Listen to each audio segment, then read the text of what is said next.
We're rolling out and doing the makeup on the Danish now. So we're going to start by dusting our table. We're going to roll this out to about 1/8 of an inch. In the book in places it tells you 1/4 of an inch, and then there's several times that you are folding it, and quite frankly I think 1/4 of an inch is a little bit too thick, especially if you're going to fold it a couple of times the way we're going to do our makeup. I just think it would be a little bit too much in the mouth. I find that rolling out my doughs to about 1/8 of an inch is pretty standard. May take me a while.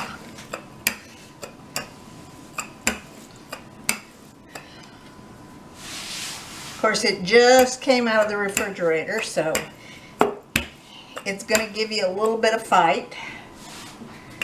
But you notice it's really not shrinking back as I'm rolling it. It's just a little hard.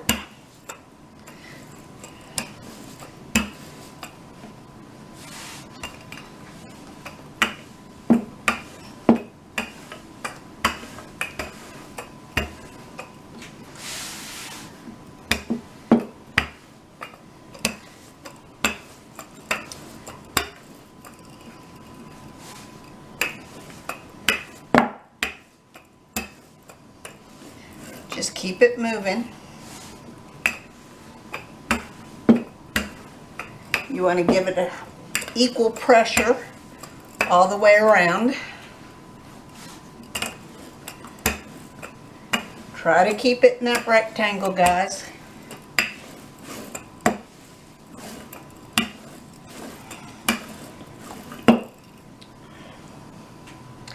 And I don't know if you noticed that it was kind of grabbing hold of my rolling pin, so I'm going to add just a little bit more flour to it.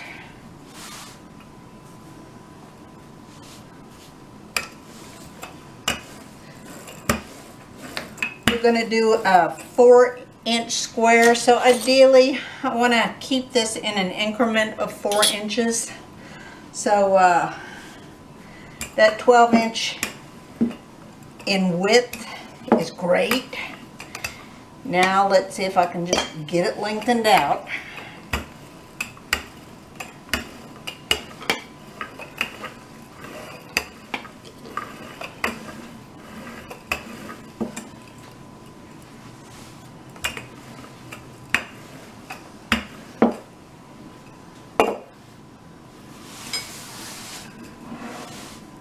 I have a tendency to roll a little bit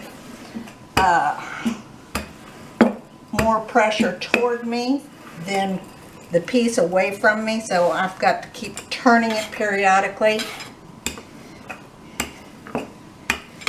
And of course, with the lights and all the stuff on the table, and this isn't as big as the table at school, so I'm going to have to kind of adjust to that a little bit.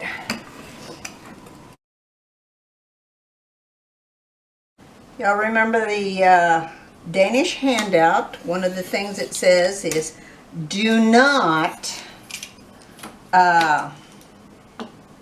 put your filling on until your dough is halfway proofed. And so we're going to listen to that. So we won't be seeing dough or filling for a little while. So I'm going to do what they call a pinwheel first. And the pinwheel, you're just simply going to take it and you're going to cut each corner, but you're going to leave the middle intact. See how I've cut each corner, but I've left the middle intact. Okay? Then I'm going to take a little bit of water. I'll grab the water here in just a second. And I'm going to take that and I'm going to press down every edge, one edge on each one of those, and then I'll put my filling right in the center. So I'm going to go on and do several of these for you.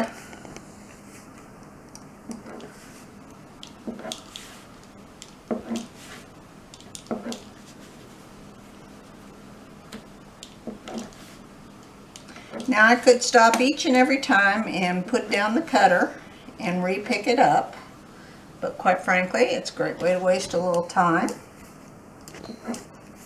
Do one job and then go back and do the next.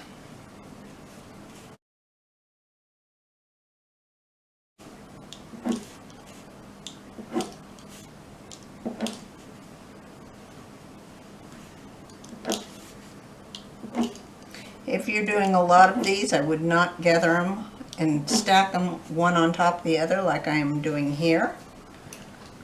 But since I am kind of pressed for space, I'm going to do it that way.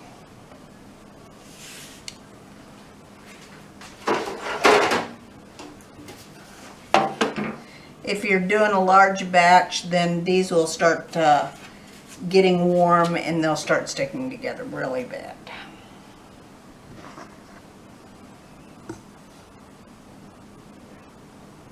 Again, every other one, just like the little pinwheels that we got when we were kids. Well, some of you don't remember pinwheels.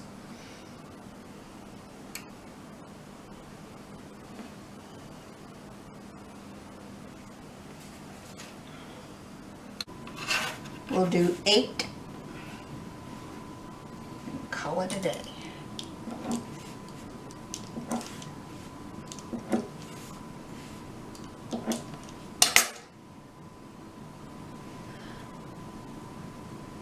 I'm going to water wash my points down, and then I'm going to wrap them to proof.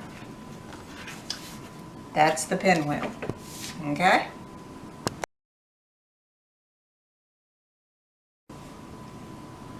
Okay, onward and upward to the diamonds. Some books call them vol au vents. Me personally, I always think of like the boucher shells, more of the vol au vents. So the boucher shells are what they put the chicken a la king in. So now this is the reason why it's important to allow your dough to relax before you try to work with it. Because if you try to do this and you don't have a nice square piece of dough, it's not really going to fit quite right. I'm going to take that square, I'm going to cut it in half, and I'm going to take a bench scraper and I'm going to cut it most of the way. I didn't cut it all the way. If you notice, I left a little bit hanging on. I'm going to just simply open this up, and then I'm going to pull one side over, and then I'm going to pull the other side over the top of it, and then the filling will go right here. And then after I get them all done, I'm going to come back through and put a little finger's worth of water to kind of hold them down.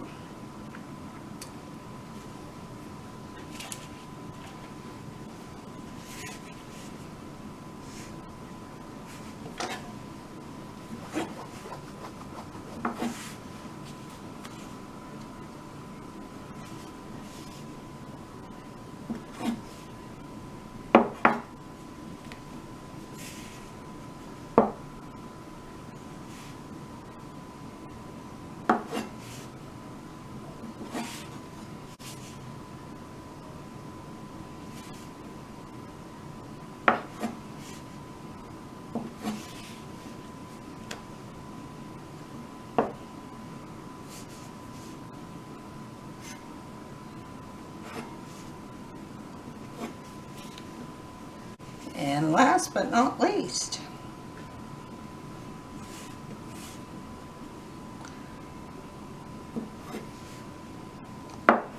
okay, so we're going to unfold it.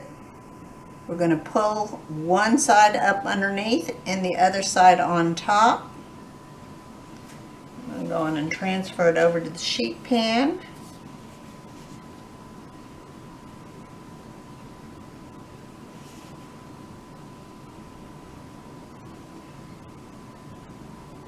Open that up, transfer it over the sheet pan.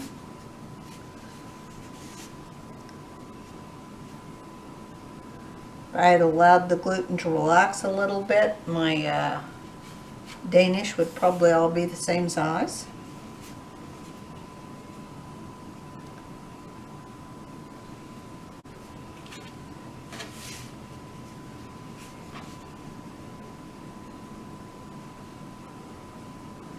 And then once I've done folding them all, I'm going to come back through with the water, tack them down a little bit, and then going to cover them and proof them, and halfway through the proofing process I'm going to put the Danish filling on top of them. That should probably be about I'm going to say about 40 minutes, because we're going to have to proof this at about 70-75 degrees, because we don't want to overheat the butter that was rolled into the Danish itself. The Danish is about half proofed. Part of the reason why we don't want to let it proof all the way is because if you let it proof all the way, then what happens is the Danish kind of flattens out filling flattens out the Danish, and you've got a very, very thin layer of actual pastry holding on to the filling. And if you put it on too soon, then what happens is during the proofing process, sometimes as the Danish starts to proof, it'll actually push the filling off. Now, you can make your own filling. Nice pie filling works really well. They sell Danish filling out there. You can buy it at pretty much any cake decorating store, Amazon. It comes in a tube like this, and it comes in a multiple variety of flavors. And the tube is its own piping bag, and so it works out really well. Something else you can do is, if you're in a hurry, I may not be able to get this untied. Something else you can do if you're in a hurry is just simply buy a can of pie filling. Sometimes there's not quite enough fruit in the pie filling. This particular brand actually seems to have quite a bit of fruit, but you can always just get a can of whatever fruit you're using and drain off the excess juice, and then add that, or thaw out some frozen fruit and put that in whatever type filling you're going to do. Of course, right now we're a little bit limited on what we can get, so we ended up with dark cherries in a tart cherry pie filling, but quite frankly I kind of like the look of it, and I think it'll actually have a really nice flavor to it. If you're using the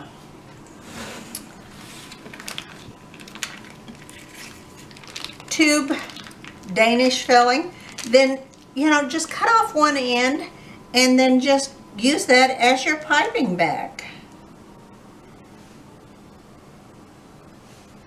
Makes it very nice and quick, easy way to fill your Danish. I like lots of lots of filling on that. Mine, it's my favorite part. It's not like I'm going to eat it all. And it's just because I've been on a diet. And then with the pie filling, you can either put it in your own pastry bag or just simply spoon it on top. It's that quick, that easy. And then we're going to let these proof for probably another 15 minutes, if that long. And we will then egg wash them and pop them into the oven. I'm going to do half these in cherry and half these in the pineapple. And we'll see you in a few.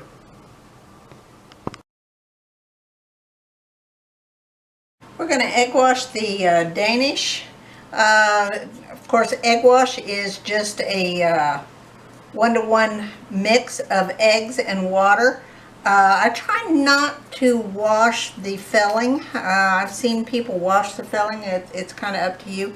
You do not want to put so much egg wash on a product that you have puddles of egg wash that your product's looking or sitting in. What happens is it kind of looks like scrambled eggs after the whole thing gets cooked.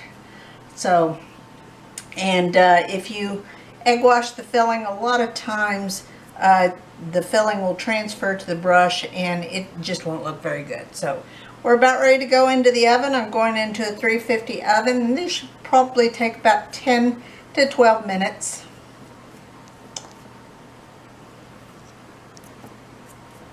And then we'll come back for the, we'll put some flat icing on them.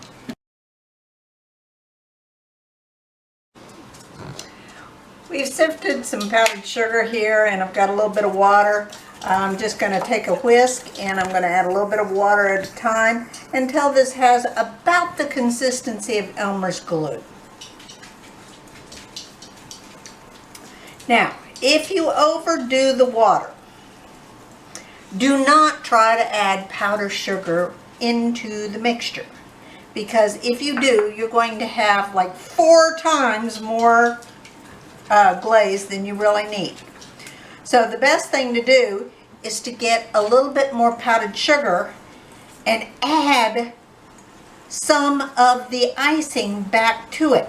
Yes, you will have some runny icing off to the side, but it's better that way than to have 4 times more of the flat icing than you actually require. I'm really thick right now, so I'm just going to add just a little bit of water at a time until I get to the consistency of Elmer's glue.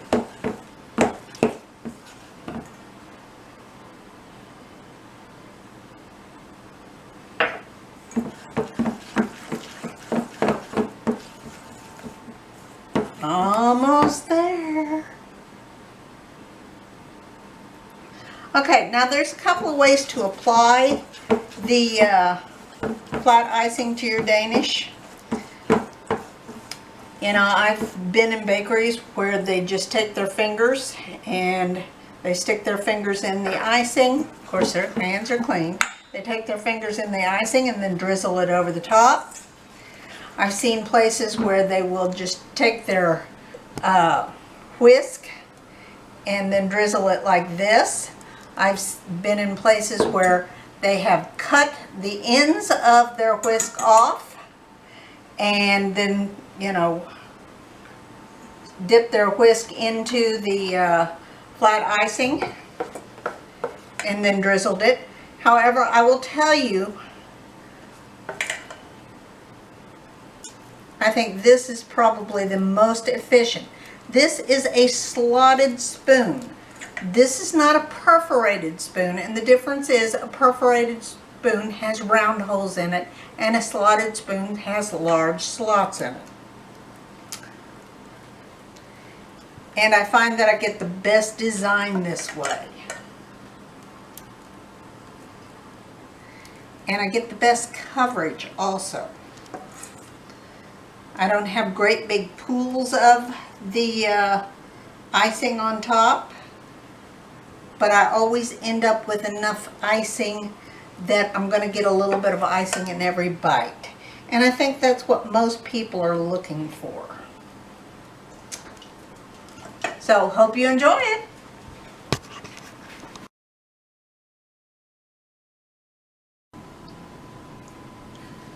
Rolling out the croissants now. So, same thing, we're going to start with a little bit of bread flour up underneath. And again, we're going to roll these out to about 1/8 of an inch thick. I actually let these sit out and come to room temperature, so they ought to be a little bit easier to roll than the Danish were. You can see there's still quite a bit of air in them.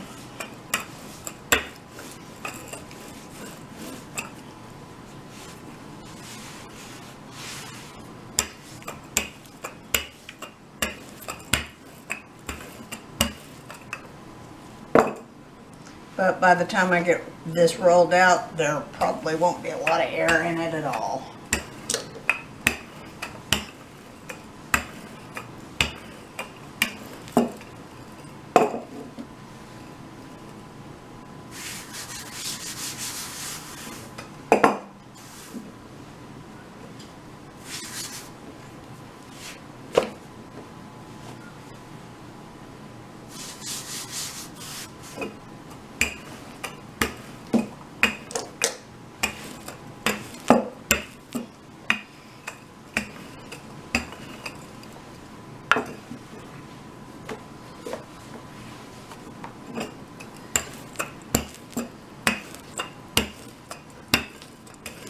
Now, it just depends on the size of croissant you want to roll out.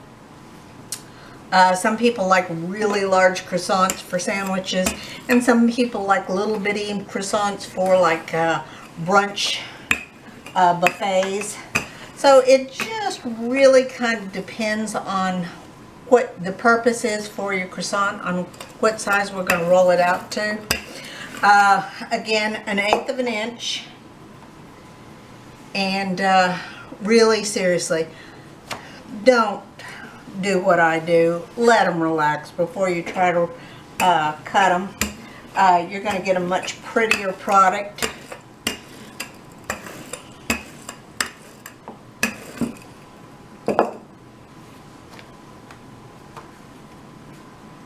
But again, I'm always in a hurry, so y'all know me. Okay, so we're looking at about 13 inches. So I'm going to cut this off at the top just to straighten it out a little bit.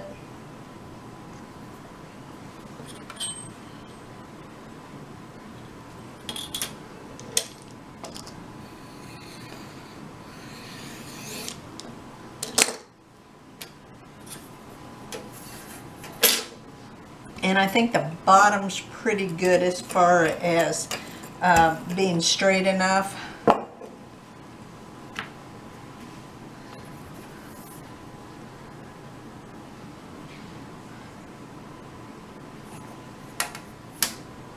Now I lied to you. I'm going to cut off a little bit at the bottom on this side. And then I'm going to divide this dough in half. Again, it's 13 inches, so 6 1/2.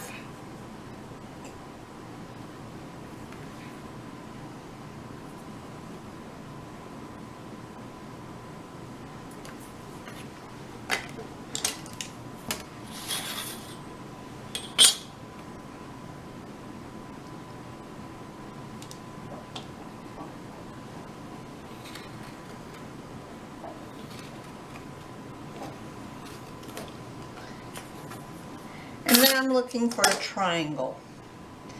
And, you know, again, it just kind of depends on how big you want your Danish to be. Croissants. Croissants. Sorry about that. I have Danish on the mind. They're in the oven.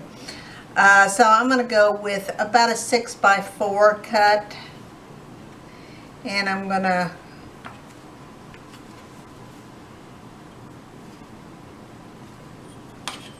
mark these off at the 4 mark. 4 and 8. And I'm going to do the same down here. It's a little thick over there, so I'm just going to roll that out just a little bit.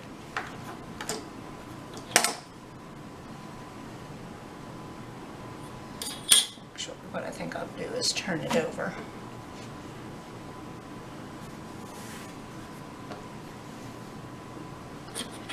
And I'm going to come back through and do my 4 cut down here.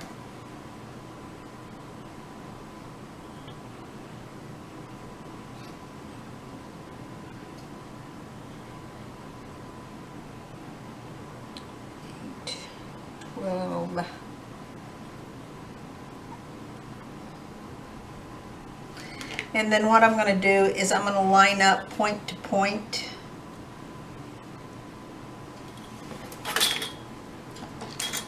I've got my 4 here, and I'm going to line it up to the 0. And I'm just going to come back through and cut. I'm going to do the same here. Hopefully I can do a better job than I did the last one.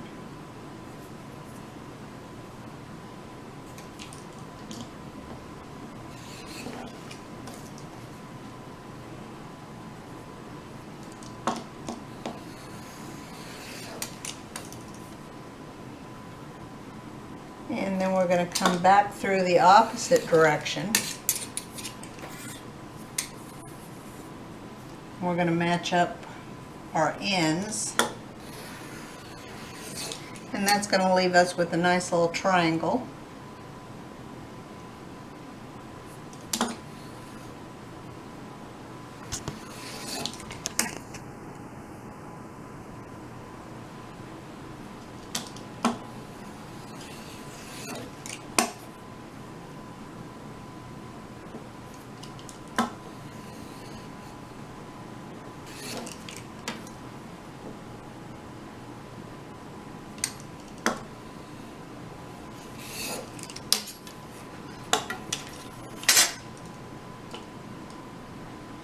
And then I find that if I cut my end just a little bit and give this a little bit of a stretch in all directions, and then I just give it a nice little roll. Now that cut just makes it a little bit easier for me to curve it around. You know, I've seen croissants out there that are just straight like this. I've seen some of them that are curved like this. I see some that, you know, have been actually washed down like this. The big thing for you guys to remember is you want the point to be up underneath it. If it's not up underneath it, it's going to come back and unroll on you. So we'll just get these cut and rolled real quick, and we'll let them proof probably I'm going to say about a half an hour to 40 minutes, and we want this again room temperature 75 to 80 degrees because once again these do have butter in them, and we don't want the butter to leach out during the baking process. So we'll see you in a few.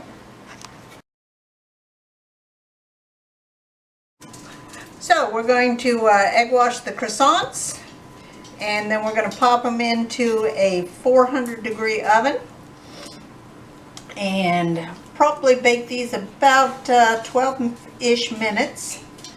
And I'll let you see the final product here in just a few minutes.